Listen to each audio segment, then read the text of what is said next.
Nesta manhã eu queria conversar com vocês sobre os maiores inimigos do seu futuro.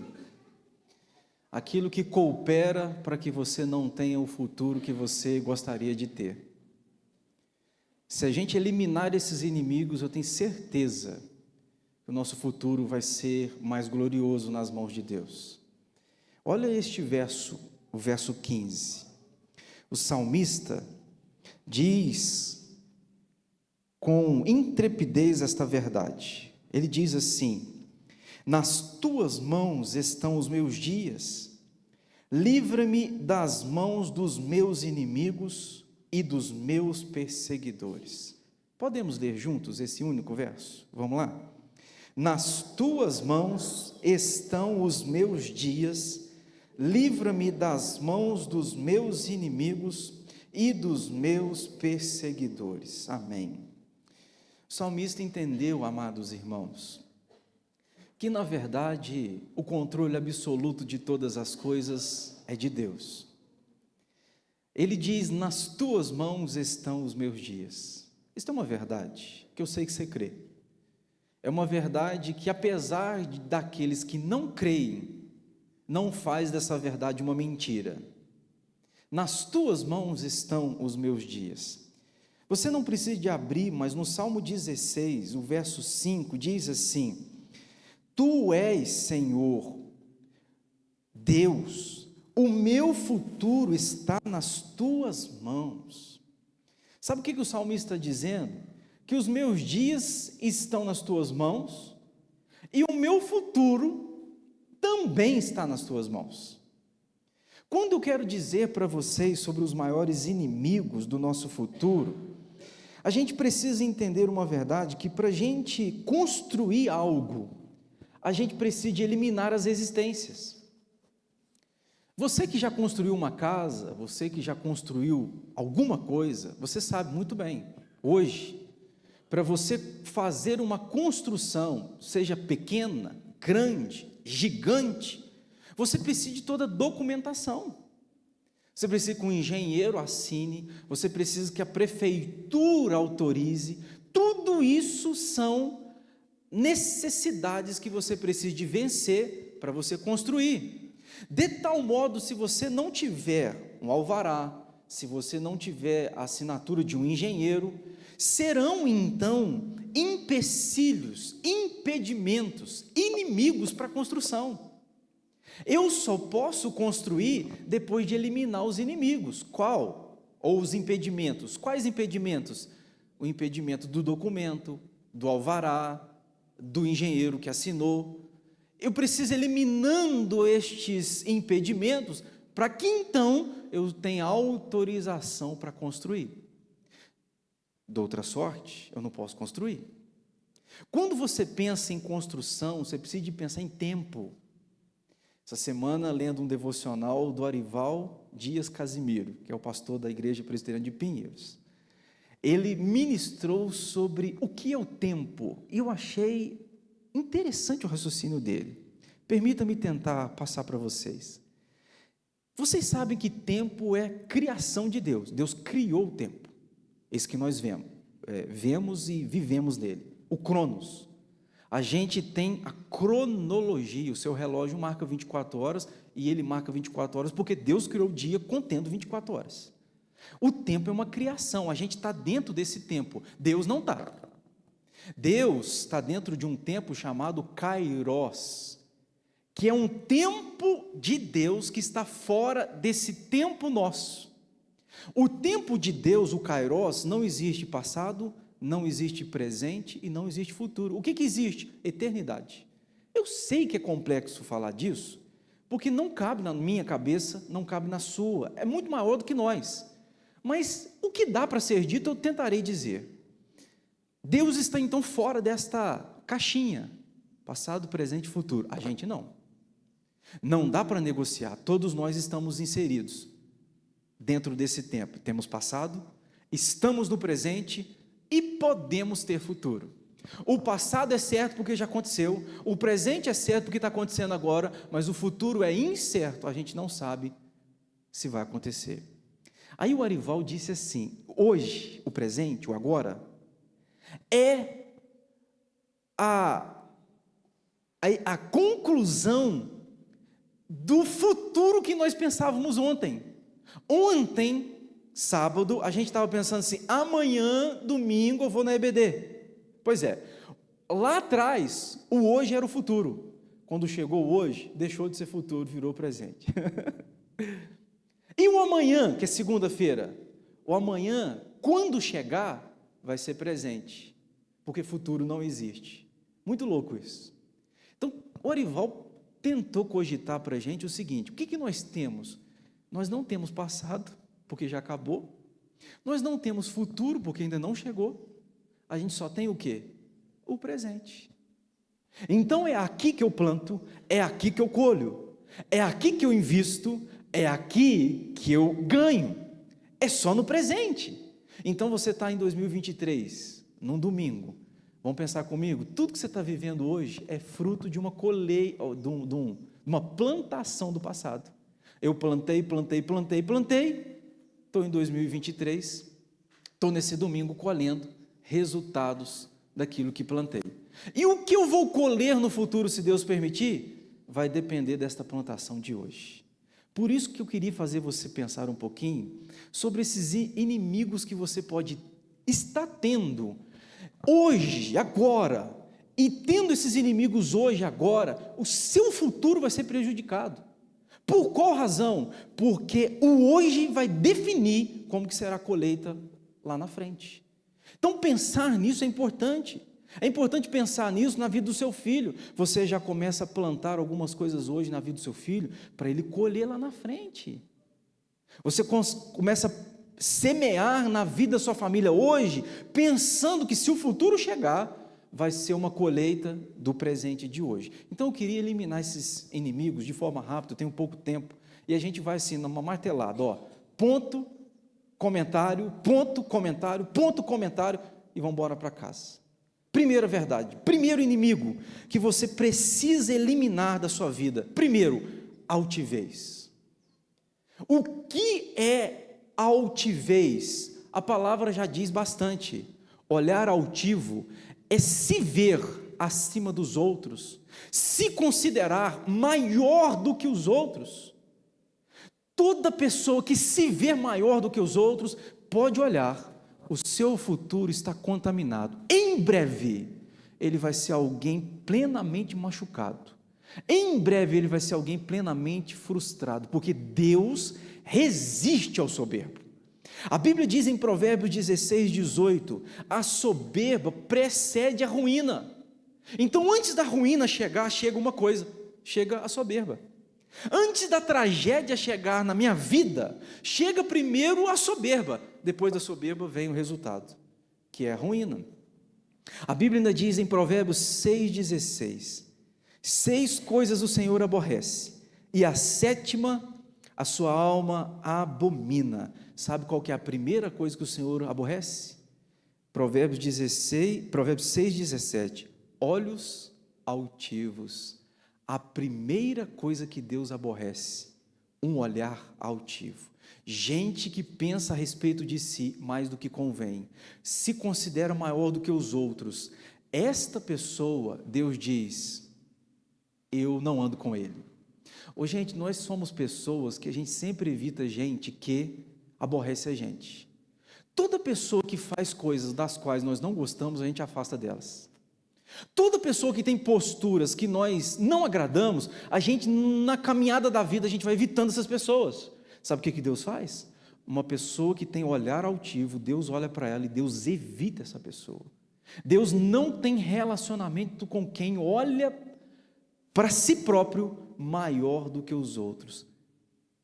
Isso é uma tragédia para o seu futuro. Quantas pessoas você conhece, irmãos? Quantas pessoas que tinha tudo para vencer na vida, tinha tudo para dar certo, mas não dá certo, não vence na vida, porque olha para cima, olha para os outros por cima. Ele sobe num pedestal que ele cria, E ele olha para os outros e considera os outros sempre menor do que ele.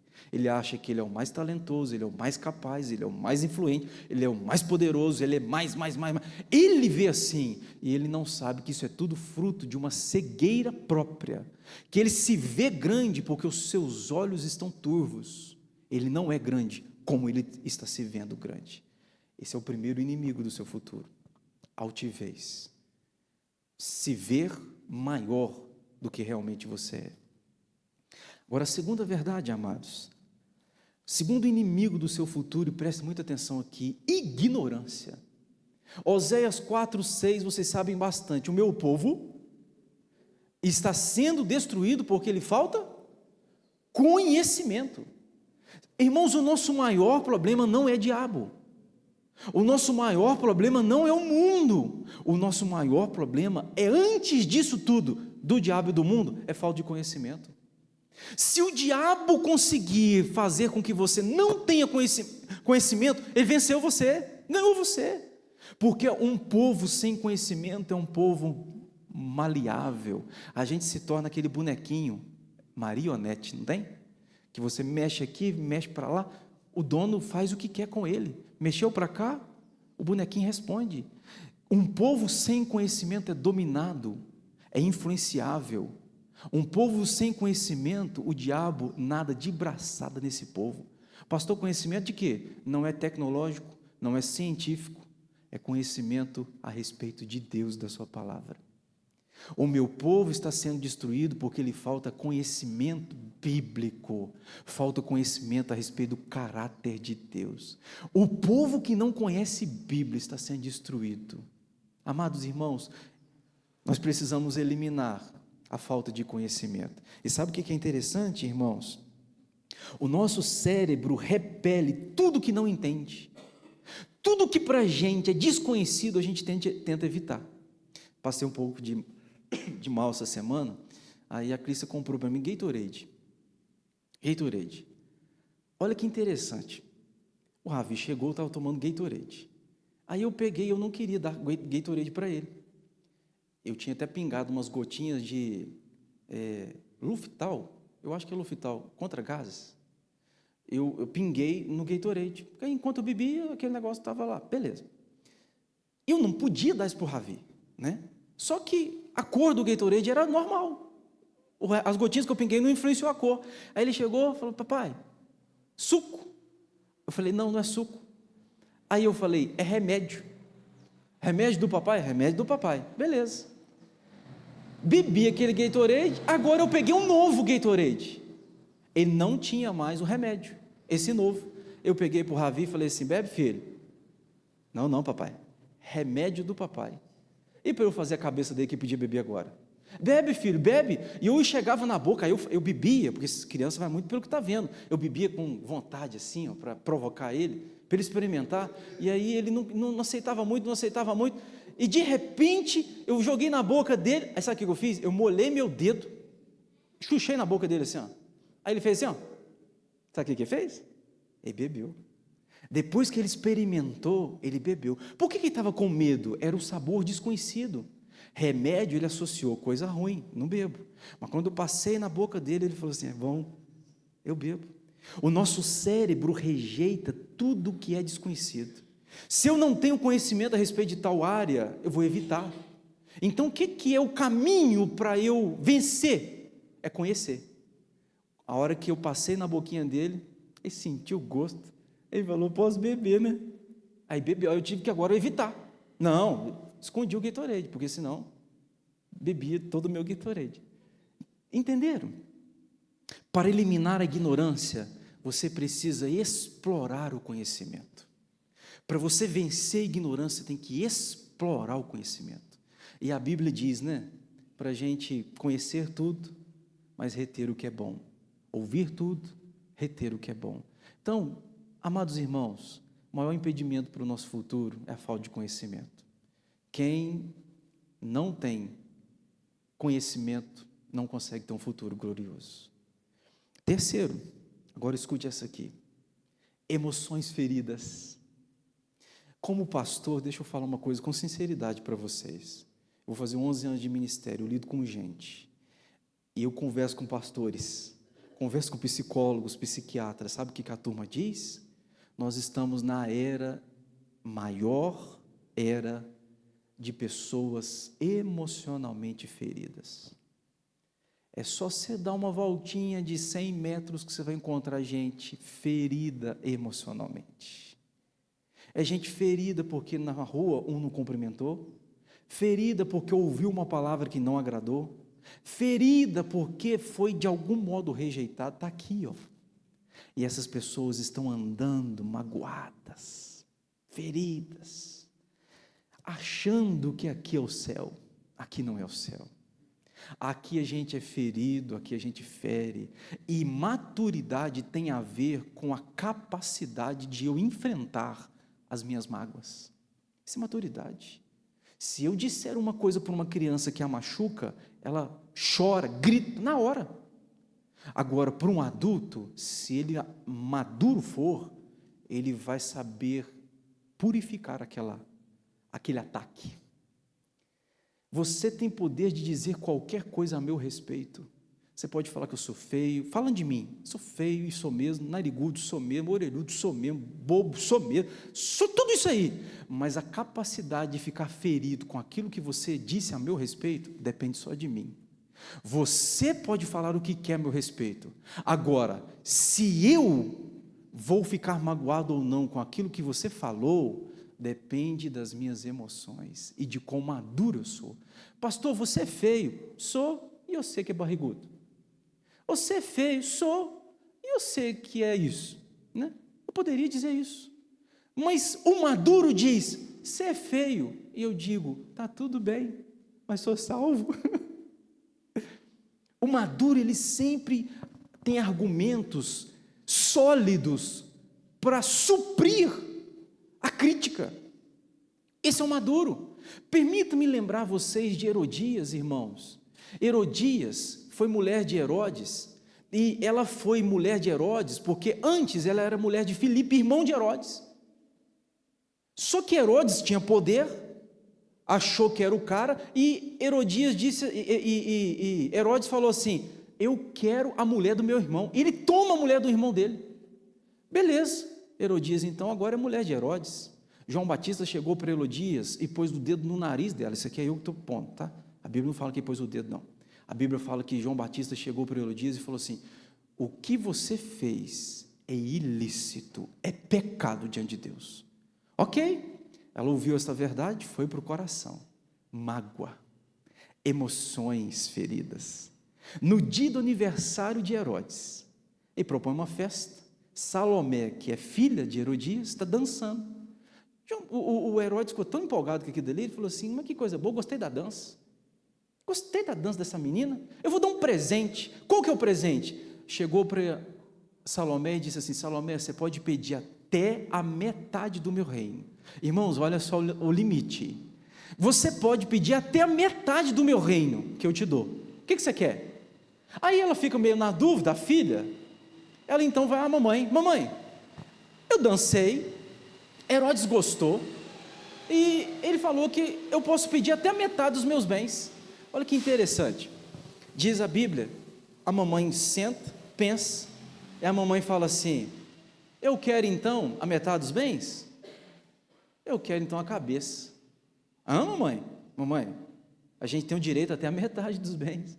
Não, eu quero a cabeça. Cabeça? Eu quero a cabeça de João Batista num prato. Se você perceber, olha o que uma emoção ferida faz. Ela teve a oportunidade de herdar a metade do reino, nunca mais precisar trabalhar, é uma aposentadoria para sempre. Mas ela falou assim, eu prefiro a cabeça daquele homem que um dia falou comigo, me machucou, me magoou, eu prefiro ele morto do que herdar esta herança. Aí diz a Bíblia que Herodes não negociou, foi lá e falou assim, traz a cabeça, e ele vem com a cabeça de João Batista num prato. Emoções feridas. Eu estou falando com gente que pode ser que você tenha emoções feridas, pode ser que você esteja magoado com pai, com mãe. Você precisa ser curado, irmão, você precisa ser curado. Maturidade tem a ver em aprender a lidar com a dor. Isso é maturidade. Se eu não aprendi a lidar com a dor, significa que eu não estou amadurecendo. Eu estou igual o Ravi, que chora por qualquer coisinha, igual o seu filho, que qualquer coisinha está chorando. Isso é criança, ele não amadureceu, mas a maturidade envolve a saber lidar com a dor. Emoções feridas. Tem um punhado de gente que podia estar explodindo na vida, podia estar bombando, falando um português bem legal com vocês, podia sim estar top, mas está tão machucadinho. Ai, mamãe, meu irmão, meu tio, o pastor, o irmão da igreja, não me deram oportunidade, eles não me dão oportunidade nessa igreja, isso tão delicadinho. Irmão, precisa de avançar, precisa de crescer, precisa amadurecer. Se você é homem, já tem barba aí, amadurecer, crescer. Paulo vai escrever a Coríntios, capítulo 13, 1 Coríntios, capítulo 13, quando eu era menino, pensava como menino, falava como menino, mas quando me tornei homem, deixei as coisas de menino. Isto é, eu mudei de vida, a postura minha é outra, agora eu sou homem. Não dá para chorar mais com esse negocinho, não me cumprimentou, não respondeu meu zap. Gente, como é que a gente vai vencer na vida com um negócio desse? É ou não é? Quarto, escute. Sabe o que tem impedido muitas pessoas de avançar na vida? Quarto, distrações. Sabe o que é distrações? É tudo aquilo que te tira do foco. Quando o diabo não pode derrotar você, ele vai distrair você. Quando o diabo não pode atacar você, ele vai mudar a forma de você pensar nas coisas. Hoje temos distrações. Você nunca pensou, por que rede social é gratuito? Por que é gratuito? Porque está querendo algo em troca, e não é o seu dinheiro. O que está querendo em troca é o seu tempo. É a distração. O sujeito consegue ficar 2 horas na rede social e a gente fica fácil. Eu fico fácil. Cochilou 2 horas. Então, distração é tudo aquilo que tira você do foco. E hoje as pessoas estão distraídas. Está distraído, o filho está morrendo. Está distraída, a esposa está quase que suicidando. Distração. Elimine a distração. Tenha foco. Reverendo Leonardo Leão, que já esteve aqui na nossa igreja há uns anos, no seminário, toda vez que ele ia falar de pregação, ele falava assim: nunca esqueça o foco da pregação. O foco da pregação, o foco da pregação, o foco da pregação. Toda vez ele lembrava. Aí quando a gente estava terminando o seminário, ele falou assim: pois é, não esqueça o foco da pregação e faça do foco da pregação o foco da sua vida. O foco da pregação, o foco da sua vida. O que é o foco da pregação? É Jesus. Faça do foco da pregação, que é Jesus, a sua vida. Top, né? Distrações. Elimine as distrações. O que você anda perdendo o tempo? Agora escute em quinto lugar, para a gente partindo para o final. Medo de críticas. Há um tempo eu perguntei a Ronaldo Lidório: o que você faz com a crítica? Porque crítica é um negócio que machuca a gente. O que você faz com a crítica? Principalmente quando a crítica, ela ataca assim o nosso ego, sabe? Machuca. Ronaldo Lidório deu alguns conselhos, e o último dele foi assim: crítica e elogio, você tem que aprender a só cheirar. Acabou.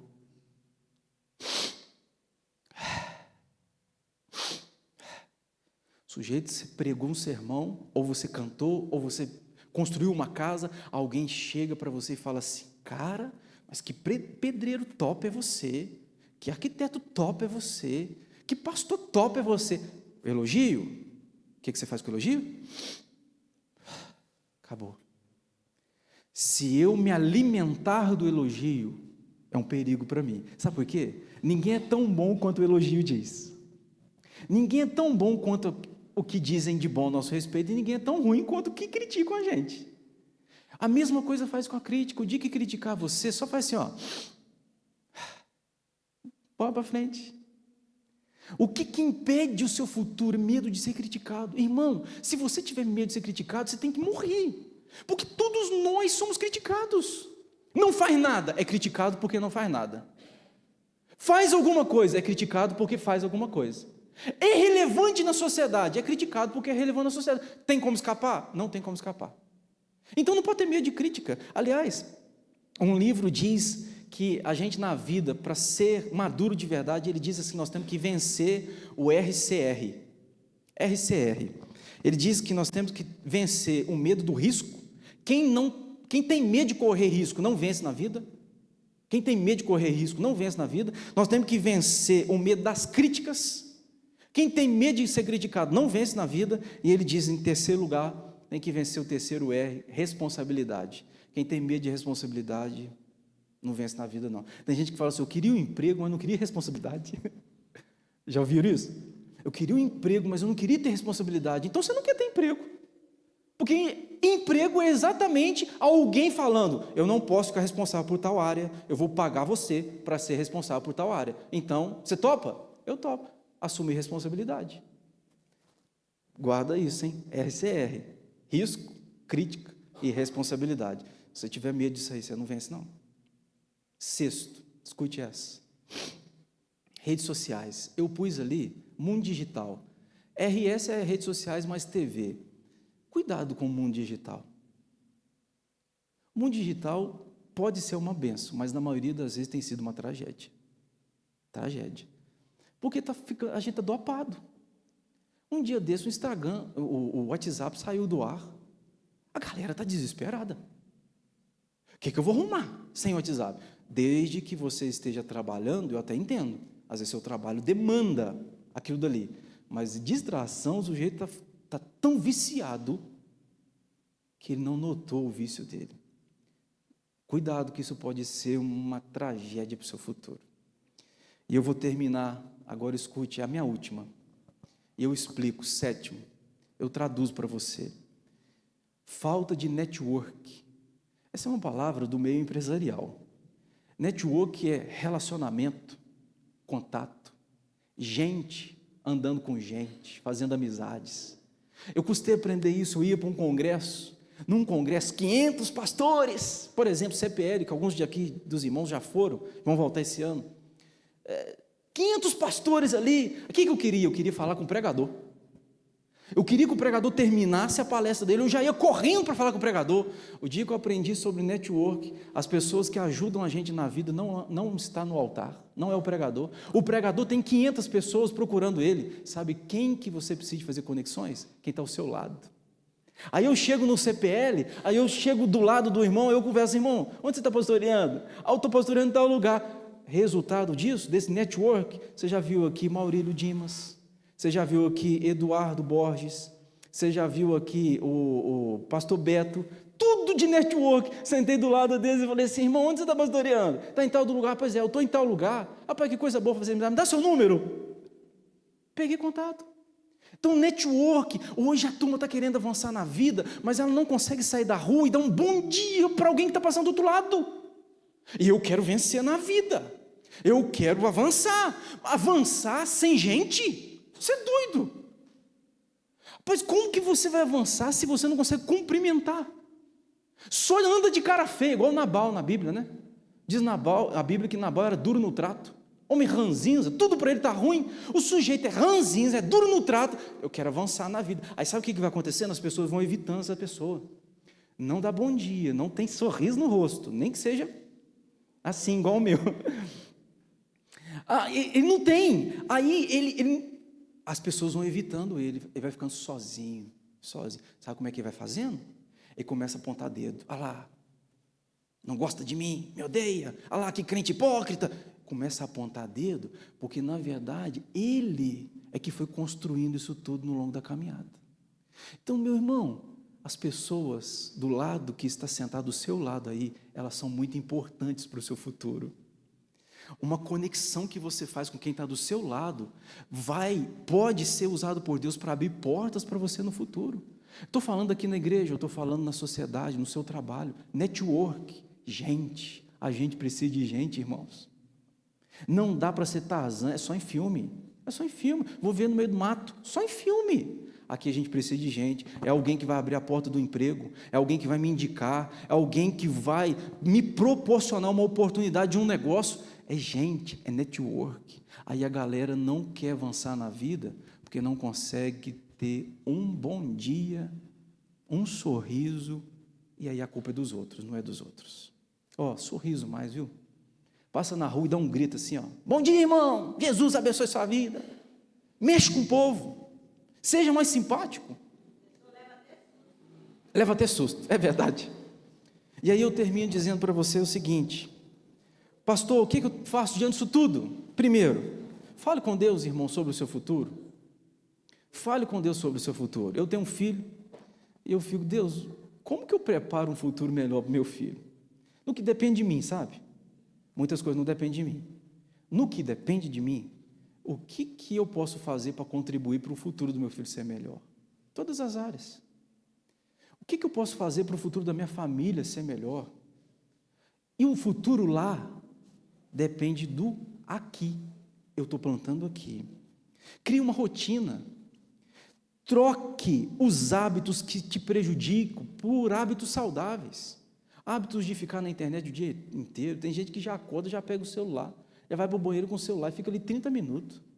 Isso é uma tragédia. Você pode ler todos os livros aí de gente boa, vai falar que é a maior tragédia você acordar e pegar o celular.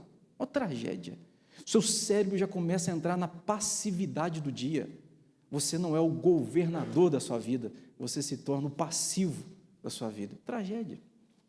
Eu estou falando para gente que eu imagino que queira construir alguma coisa. Então, é por isso que eu estou falando esses pontos. Procure mentoria. Ô irmãos, tem tanto conhecimento hoje. Em vez de você estar na internet perdendo tempo, use a internet para o seu favor. Gostei do Né, o Né agora está virando internauta, né? O Né falou, rapaz, estou mexendo no WhatsApp, já está mandando áudio, mandou para mim, está bombando. Aí ele falou, pastor, que coisa boa, ouvindo o Hernandes a hora que eu posso.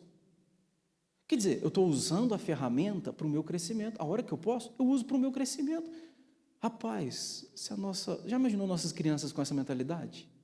A hora que uso usar para o crescimento, quantas pessoas boas tem na internet? Quanto conteúdo bom, gratuito, e a gente não pode perder tempo. Então, use essas pessoas como mentores. Você quer abrir um negócio? O que alguém que abriu, está lá na internet, está te dando um conselho? O que você pode ouvir? Um conselho de alguém pode evitar você cair num buraco. Uma palavra de alguém que passou por esse caminho pode fazer você chegar mais rápido ao objetivo. Está tudo aí. Por que nós vamos ignorar? Uma geração com tanto conhecimento à disposição não pode desperdiçar. Pastor, o que nós vamos fazer com o nosso futuro? Pedir ao Senhor Jesus. Eu não comecei dizendo que Ele está fora do nosso tempo? Ele está dentro da eternidade? Então, para Ele não tem passado, presente e futuro, para Ele só tem um tempo. Lá no meu futuro, Ele já está lá. O que a gente tem que fazer? Pedir ao Senhor, Deus, ajude a mim, ter sabedoria no hoje, para plantar, e quando chegar lá, eu colher. O Senhor Jesus é o mais interessado. Ele é o Deus de Abraão, de Isaac e de Jacó. Sabe o que significa? Ele é o Deus da sua geração. Ele está preocupado com o seu passado, com o seu presente e com o seu futuro. Vamos ficar em pé?